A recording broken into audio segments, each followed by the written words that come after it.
सहनाववतु सहनो भुनक्तु सह वीर्यं करवावहै तेजस्विनावधीतमस्तु मा विद्विषावहै। ओम शांति शांति शांति। ईशावास्यमिदं सर्वं यत्किंचित् जगत्यां जगत् तेन त्यक्तेन पुञ्जीताः मा भीतः कस्यचित् धनम्। कुर्वन्नेवेह कर्माणि जिजीविषेत् शतगुण समाः। शतगुण समाह जिजीविषेत्। हर व्यक्ति जीना चाहता है संपूर्ण पूर्ण जीवन भर। उसके लिए एक दवाई बताते कि कुर्वन्नेव करते हुए किम कर्म को। और उसी को लेकर के कर्म की यहाँ से प्रक्रिया चालू हुई। कर्म हमेशा किए जाते हैं, कई प्रकार के कर्म है। उसके अंदर मुख्य रूप से कहा जाए दो प्रकार के हम देखते हैं, एक सकाम और निष्काम। जो कर्म मुझे बंधन के लिए कारण बन जाते, फल भोगने के लिए मजबूर करते, उनको सकाम कर्म कहा जाता है। निष्काम कर्म, मैं केवल मात्र अपना कर्तव्य करता हूँ और जो फल मिलेगा मुझे उसका एक प्रकार से प्रसाद के रूप में ग्रहण। ममोपात्त समस्त दुरित क्षय द्वारा श्री परमेश्वर प्रीत्य। ईश्वर के लिए मैं कर्म करता हूँ, मात्र ईश्वर के आपके कर्म के लिए भूखा नहीं बैठा है। ना तो वो अपने कर्म के, आपके कर्म के कारण ही वो तुष्ट होता है, नहीं तो असंतुष्ट रहता है, ऐसी बात नहीं। वो हमेशा ही संतुष्ट है। लेकिन आपका कर्तव्य है कि I should do, this is my duty. कर्मणि अधिकार है, मेरा कर्म में अधिकार है। क्योंकि मनुष्य जीवन में ही योग्यता अधिकार दिया है, कर्तुम अकर्तुम अन्यथा वा कर्तुम। You do, you need not do, you do it differently. So this is how the freedom has given. If you use your own viveka, then really you can make it well. इसी प्रसंग को लेकर के कर्म की जो यहाँ प्रक्रिया समझा रहे हैं कि जो कर्म किए जाते हैं केवल मात्र फल भोग के लिए कर्म किए जाते हैं, वो व्यक्ति फिर हमेशा एक प्रकार से you start any karma, you have to do Ganesh वंदना। गणेश जी की प्रार्थना नहीं करते तो ऐसे विघ्न आ ही जाते। विघ्न करतारम विघ्न हरतारम।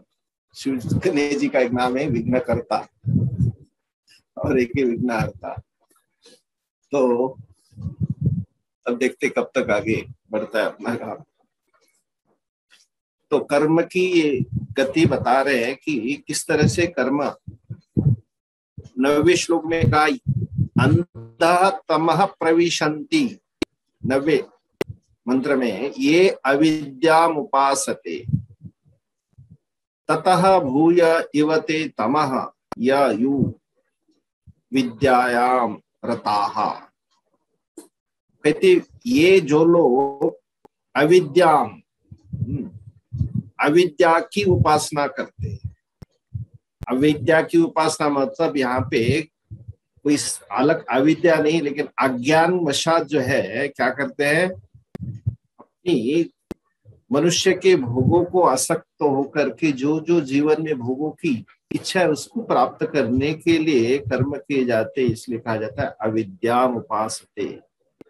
They have no other than just the enjoyable things they want.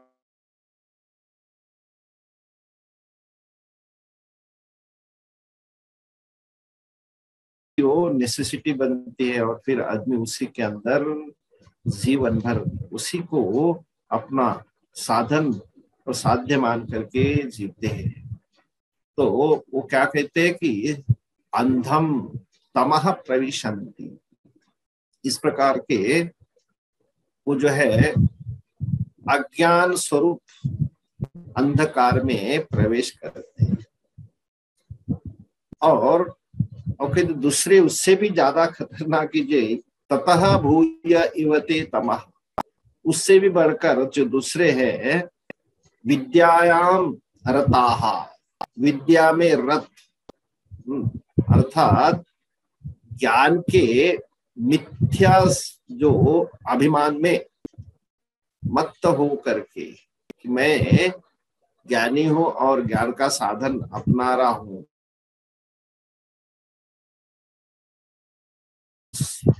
एक अपने परंपरागत उनको शुद्ध ज्ञान की प्राप्ति नहीं होती और वो अपने आप को ज्ञानी मान करके क्या करते हैं, वो अपना कर्म करते हैं। वो किसमें, विद्यायाम रताः, जो भी अपने आप को विद्या में माहिर मानते हैं वो कहते वो भी, क्योंकि साथ में है एक प्रकार से अहंकार, जो अभिमान है, किसी चीज का अभिमान जो है वो आदमी को क्या सदगति की ओर नहीं बल्कि दुर्गति की तरफ ले जाता है। इसलिए ततः भूय इव, वो उनसे भी बढ़कर के तमः अंधकार में प्रवेश करते जो अपने आप को विद्या के है ना उपासक मानते हैं। तो इसलिए उनको भी इस प्रकार से कहा गया कि वो भी ज्ञान को नहीं बल्कि अज्ञान को ही प्राप्त कर रहे हैं, क्योंकि आसक्ति वृद्धि। और उसी को कहा है कि अन्य देवाहु विद्यात अन्य दाहु अविद्या इति शुश्रुमधीरानाम एनस्तत् विचक्षिरे। तो इसलिए कहा जाता अन्यत आहुः, विद्यात अन्य दाहुः अविद्या।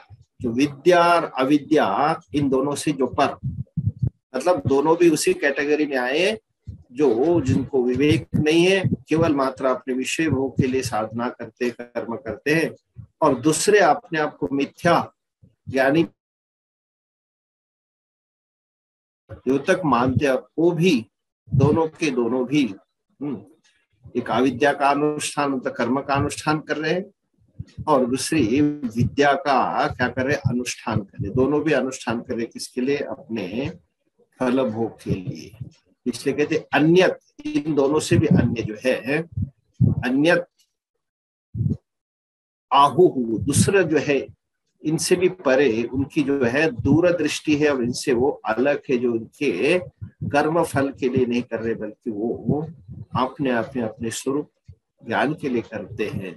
इसलिए कहा अन्यत एव आहुः विद्या अन्यत एव आहुः अविद्या, इन दोनों से भी पर, विद्या और अविद्या से पर, ये धीरानाम शुश्रुमा ने जो है उन धीर पुरुषों के क्या किए, धीरानाम शुश्रुमा, उनके वह जिन्होंने क्या किया, नह हमारे लिए, विचक्षिरे, उन्होंने अच्छी तरह से हमें व्याख्या करके भली भांति समझाया गया था।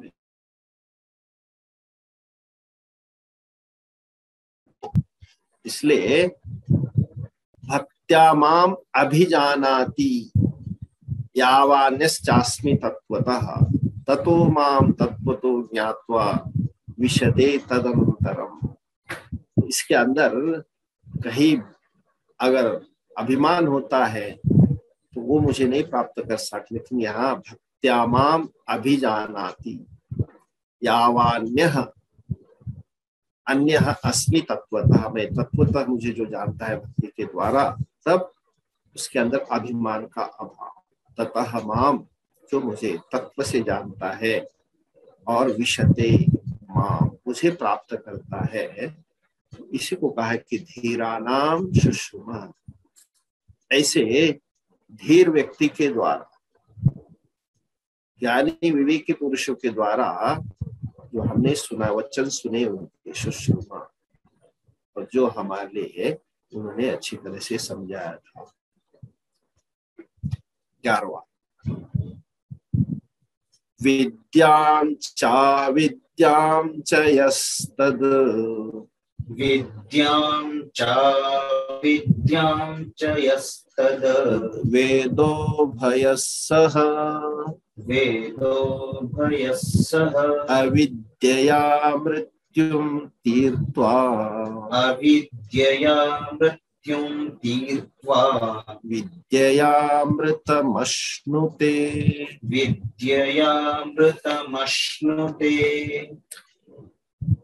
अब उसको उपयुक्त प्रकार से जो ज्ञान और कर्म दोनों के जो तत्व को एक साथ भली भांति समझने का जो फल है, उसको यहाँ स्पष्ट शब्दों में बतलाने की चेष्टा करते हैं। विद्या और अविद्या, इन दोनों को, यह तद वेद उभयः सः, दोनों को साथ में जानता है। तो अविद्या मतलब कर्म अनुष्ठानम, और विद्या ज्ञान का अनुष्ठान। जो विद्या का अनुष्ठान मतलब ज्ञान का अनुष्ठान, और दूसरा जो है अविद्या मतलब कर्म का अनुष्ठान। इन दोनों को विद्याम अविद्याम, विद्याम ज्ञानम अविद्याम कर्म, यह उभयतः सह, इन दोनों को साथ साथ अच्छी तरह से यथार्थ रूप से जान लेता है। वेदा मतलब जानना, उभयः उन दोनों को, क्या कर्म है और क्या ज्ञान है। कर्म कर रहा हूं तो मेरा कर्म कर करके फल प्राप्ति का लक्ष्य नहीं है, मेरा कर्म करना मेरा लक्ष्य अंतकरण शुद्धि है। और जब अंतकरण शुद्धि आती है, मन के अंदर जो विक्षेप आवरण मल पड़ा हुआ है वो उसकी निवृत्ति हो जाती है, तो फिर अंतकरण शुद्धि के द्वारा मैं ज्ञान का अनुष्ठान कर सकता हूँ, मतलब ज्ञान प्राप्ति के लिए यत्न कर सकता हूँ। ये दोनों एक क्रम से है। तो इसलिए कहा विद्याम अविद्याम, अविद्याम कर्म उपासनम और विद्याम ज्ञान उपासना, इनका दोनों को जो है यहाँ पे समझा रहे। तो कर्म के अनुष्ठान से और ज्ञान के अनुष्ठान से इन दोनों को सह, उभयः सह, फिर क्या होगा, एक की अंतकरण शुद्धि और बाद में उसने कर्म करके उसके लिए योग्यता प्राप्त की और बाद में वो ज्ञान प्राप्ति के लिए प्रयत्न करता है। तो फिर जो पड़ा हुआ अंदर अज्ञान है उसमें अविद्या मृत्युम तीर्थवा, अविद्या रूपी अज्ञान रूपी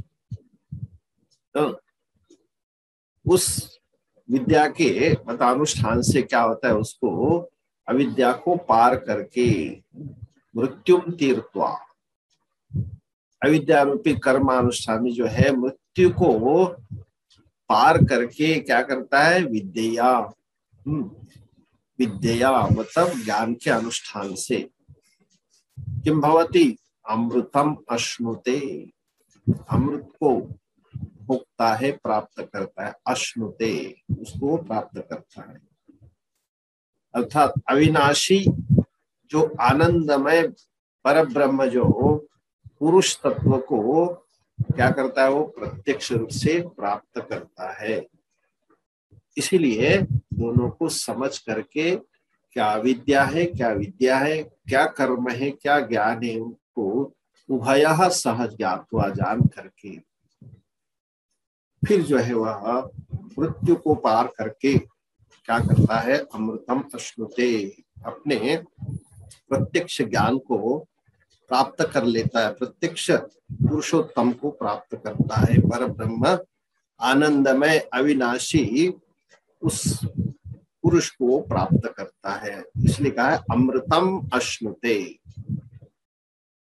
अमृत जहां पे मरण नहीं है, शरीर अमर मर में आता है, मतलब मरणशील, और आत्मा ब्रह्म जो है अमृतः।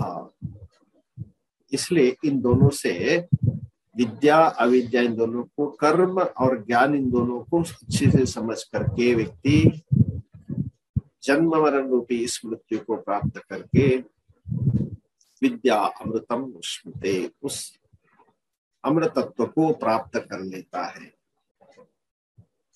इसलिए कर्म और अकर्म वास्तविक रहस्य समझने में भी बड़े बड़े लोग यहाँ पर भी अपने आप को भूल कर जाते हैं। तो इसलिए कहा जाता है कर्मणा गहना कर्मणो गति। कर्म की गति बड़ी गहन है, क्योंकि कर्म के रहस्य से अनभिज्ञ ज्ञानाभिमानी मनुष्य कर्म को ब्रह्म ज्ञान के बाधक समझे जाते हैं। इसलिए थोड़ा भी अगर अभिमान है तो वो उसके लिए बाधक बन जाते हैं। और इसलिए इस प्रकार से त्याग से उन्हें क्या होता, यथार्थ फल कर्म बंधन से उसको है छुटकारा नहीं मिल पाता, क्योंकि अंदर उनको जो है अभिमान का, कर्म अभिमान ज्ञान अभिमान दोनों का भी, उनका भी बंधन छूटा नहीं। इसलिए मनुष्य को अपने ज्ञानी तथा से ऊपर उठ करके अपने आप को उसमें उस ज्ञान प्राप्ति के लिए अपने आप को जोड़ना चाहिए। तो या तो अपने आप को पुण्य मार्ग में अलिप्त मानो, कर्मचरण में प्रवृत्त होते हुए इस प्रकार से अपने आप को इन दोनों के इस पटरी से हट करके अपने आप को ज्ञान के उस परम सीमा को प्राप्त करके ही वो इससे अलग हो सकता है। इसलिए कहा है अविद्या अमृतम अश्नुते। अगला 12वां श्लोक, 12वां मंत्र।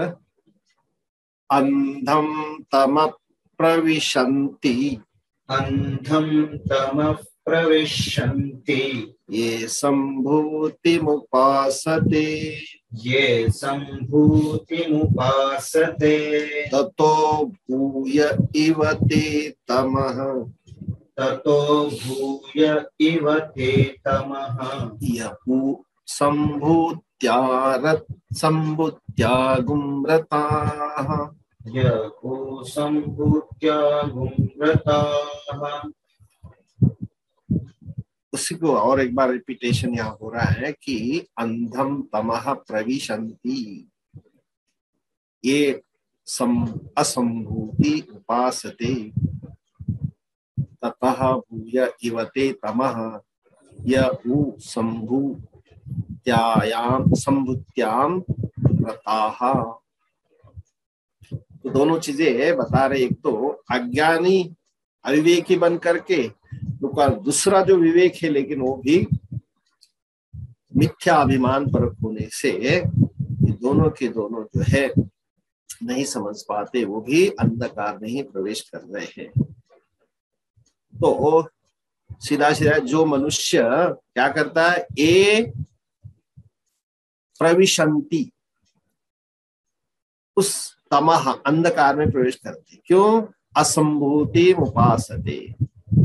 असंभूति मतलब विनाशाली, देव पितर मनुष्य आदि जितने सारे लोग हैं जिसके अंदर कर्म कर करके आपको उसकी प्राप्ति होती है, वहां कुछ दिन जो है आपको विश्व का आनंद, बाह्य विश्व का आनंद प्राप्त होने का आपको एक अनुभव होता है, लेकिन वो नित्य नहीं है। इसलिए देव पितर मनुष्य आदि की क्या करते, उपासते, उनकी उपासना करते। इसलिए क्या, असंभूति, एक संभूति एक असंभूति। असंभूति आप विनाशशील, जो अनित्य, उपासते, उनकी उपासना करते हैं। फिर वो कहा जाता है तो तमह अंधम प्रविशन्ति, वो अज्ञान रूपी घोर अंधकार में प्रवेश करते हैं। ठीक। और कहते हैं और दूसरे ये असंभूति की उपासना करें, दूसरे जो है संभूति रताहा, और दूसरे जो है वो संभूति, मतलब वो भी अविनाशी परमेश्वर को प्राप्त करने के लिए उनकी क्या कहते उपासना करते हैं। ततः भूयः, और वो उससे भी मानो अधिक जो है अंधकार में प्रवेश करते हैं। क्यों? कि उसके लिए मिथ्या अभिमान के कारण। इसके लिए मुख्य कारण है यहाँ मिथ्या अभिमान। जो उपासना कर रहे हैं किसकी? संभूति की। संभूति मतलब एक प्रकार से आपको कोई चीज जो है सगुण साकार और आपको कुछ विषयों की प्राप्ति, उसकी उपासना करता हुआ अविनाशी परमेश्वर में रत है, लेकिन उसकी उपासना कर रहा है किसके कारण? मिथ्या अभिमान के कारण। अतः ते, इसके कारण वो मतलब अवश्य ही वो भी भूयः, दोबारा फिर मानो अधिक से अधिक तमह अंधकार में क्या करते? प्रवेश करते हैं। तो इसका अर्थ ये हुआ कि जो मनुष्य विनाशील स्त्री पुत्र धन मान कीर्ति अधिक आदि इस लोक परलोक के भोगों की सामग्रियों को मतलब उसको प्राप्त करने के लिए आसक्त होकर उनको सुख हेतु समझते तथा उनके अर्जन सेवन में सदा क्या होते? संलग्न रहते। इन भोग सामग्री की प्राप्ति उनके लिए एक प्रकार की अपनी सुरक्षा संरक्षण। एक तो होता है अप्राप्तस्य प्राप्ति और प्राप्तस्य संरक्षण। तो ये दोनों जो है, एक तो जो नहीं है उसकी प्राप्ति करना और जो प्राप्त किया उसकी भी संरक्षा करना। तो इन दोनों के लिए जो है उपासना करते हुए जन्म मरण के चक्र में कारण जो है वो मानो एक प्रकार से अभावग्रस्त इस शरीर की दृष्टि से विनाशशील ही उसी में लगे रहते हैं।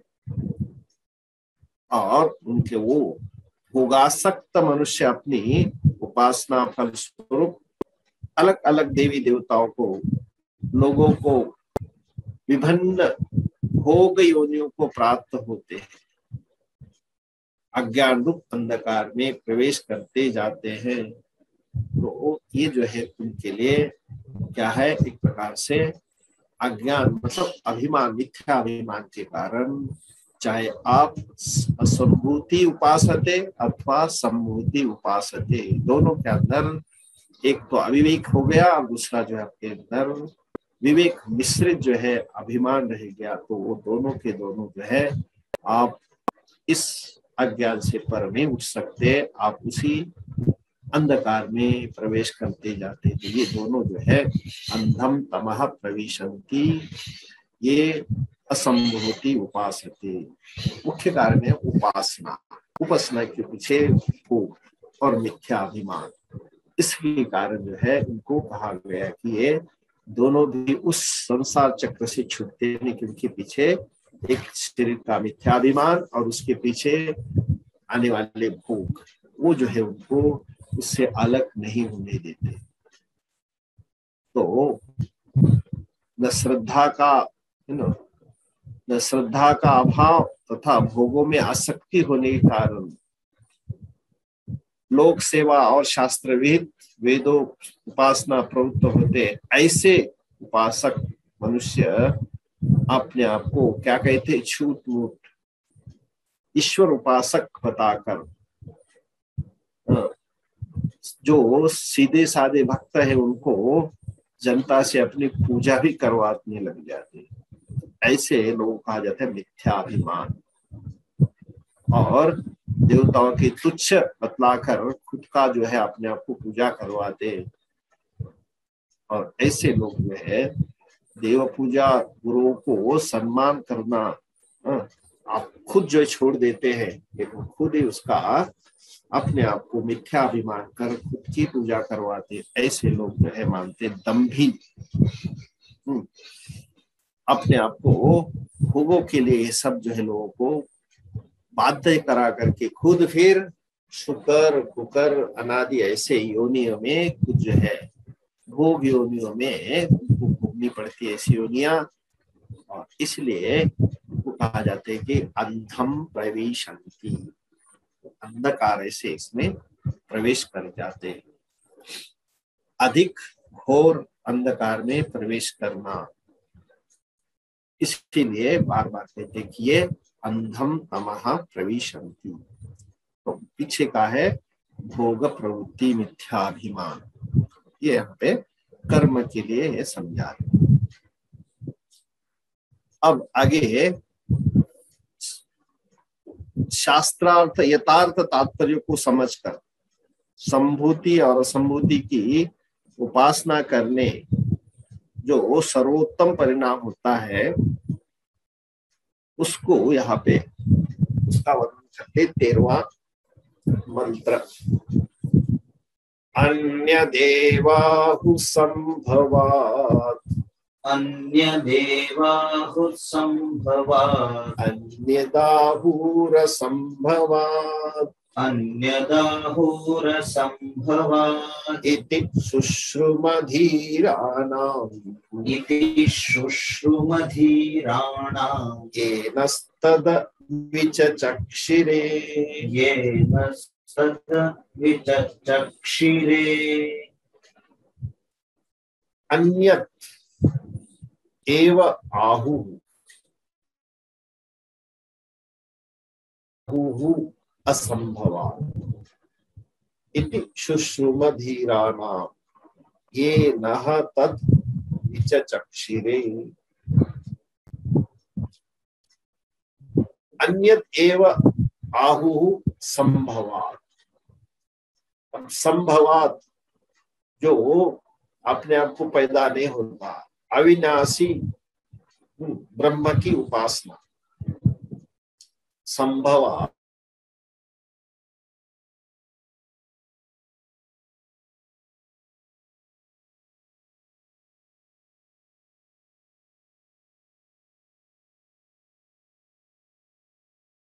बार बार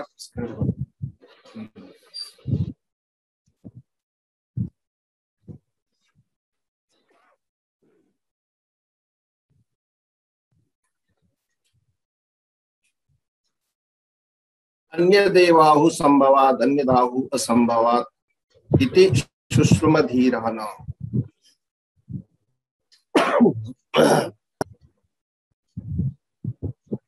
ये नह तत् विचचक्षिरे, इसी को समझ लेते एक बार। तो ये दोनों को जो अविनाशी ब्रह्म में उपासना अथवा जो अविनाशी ब्रह्म में दूसरी उपासना, एक फल प्राप्ति के लिए और भोग प्राप्ति के लिए, ऐसे इससे कहा कि अन्यत, इससे भी अन्य जो है हमने अपने विवेकी पुरुषों के द्वारा, धीर पुरुषों के हमने वचन सुने हैं, जिन्होंने हमें नह मतलब हमारे लिए, विचचक्षिरे इनका हमें अच्छी तरह से व्याख्या करके समझाया था। तो ये दो, एक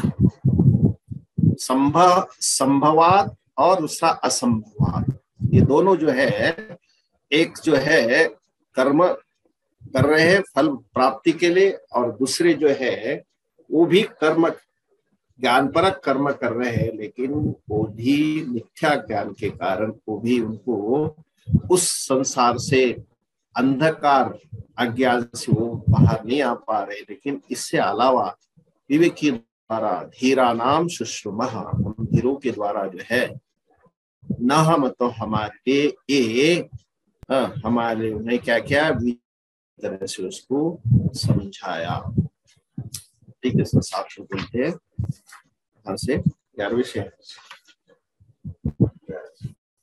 विद्यां चा विद्यां च यस्तद्वेदो भयगुंसः अविद्यया मृत्युं तीर्त्वा विद्यया मृतमश्नुते तमः प्रविशन्ति ये सम्भूतिमुपासते ततो भूय इव ते तमः यहुसम्भूत्या व्रताः अन्यदेवाहुसम्भवात् अन्यदाहुरसम्भवात् इति शुश्रुमधीराणाम् येन तदविचचक्षिरे। ॐ पूर्णमदः पूर्णमिदं पूर्णात् पूर्णमुदच्यते पूर्णस्य पूर्णमादाय पूर्णमेवावशिष्यते। ॐ शान्ति शान्ति शान्तिः। हरिः ॐ श्रीगुरुभ्यो नमः। हरिः ॐ।